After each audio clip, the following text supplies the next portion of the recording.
আমি কিরকম ভাবে বেঁচে আছি তুই এসে দেখে যা নিখিলেশ। এই কি মানুষ জন্ম নাকি শেষ?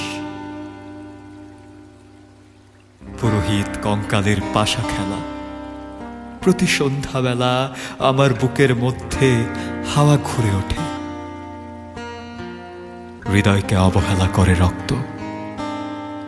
আমি মানুষের পায়ের কাছে কুকুর হয়ে বসে থাকি তার ভেতরের কুকুরটাকে দেখব বলে। আমি আক্রোশে হেসে উঠি না। আমি ছাড় পোকার পাশে ছাড় পোকা হয়ে হাঁটি, মশা হয়ে উড়ি একদল মশার সঙ্গে। খাঁটি অন্ধকারে স্ত্রীলোকের খুব মধ্যে ডুব দিয়ে দেখেছি দেশলাই জেলে। ও গায়ে আমার কোনো ঘর বাড়ি নেই। আমি স্বপ্নের মধ্যে বাবুদের বাড়ির ছেলে সেজে গেছি রঙ্গালয়ে। পরাগের মতো ফু দিয়ে উড়িয়েছি দৃশ্যলোক। ঘামেও ছিল না এমন গন্ধক যাতে ক্রোধে জ্বলে উঠতে পারে। নিখিলেশ, তুই একে কি বলবি? আমি শোবার ঘরে নিজের দুই হাত পেরেক বিধে দেখতে চেয়েছিলাম যিশুর কষ্ট খুব বেশি ছিল কিনা। আমি ফুলের পাশে ফুল হয়ে ফুটে দেখেছি তাকে ভালোবাসতে পারি কিনা। আমি কপাল থেকে ঘামের মতন মুছে নিয়েছি পিতামহের নাম। আমি শ্মশানে গিয়ে মরে যাবার বদলে মায়েরই ঘুমিয়ে পড়েছিলাম। নিখিলেশ, আমি এরকম ভাবে বেঁচে আছি। তোর সঙ্গে জীবন বদল করে কোনো লাভ হলো না আমার।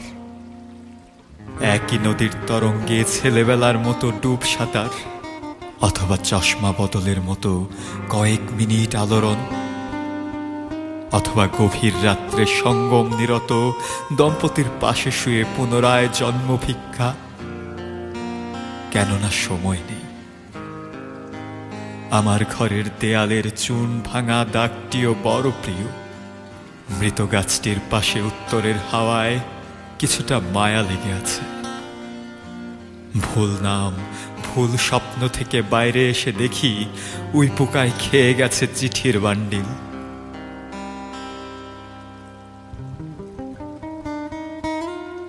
তবুও অক্লেশে হলুদকে হলুদ বলে ডাকতে পারি। আমি সর্বস্ব বন্ধক দিয়ে একবার একটি মুহূর্ত চেয়েছিলাম, একটি ব্যক্তিগত 0 আওয়ার। ইচ্ছে ছিল না জানাবার এই বিশেষ কথাটা তোকে। তবু ক্রমশই বেশি করে আসে শীত। রাতে এরকম জল তেষ্টা আর কখনো পেত না। রোজ অন্ধকার হাতড়ে টের পাই 3টে ইঁদুর। ইঁদুর নয় ঠিক, মুশিক। তাহলে কি প্রতীক্ষায় আছে অদূরেই সংস্কৃত শ্লোক? পাপ ও দুঃখের কথা ছাড়া আর এই অবেলায় কিছুই মনে পড়ে না।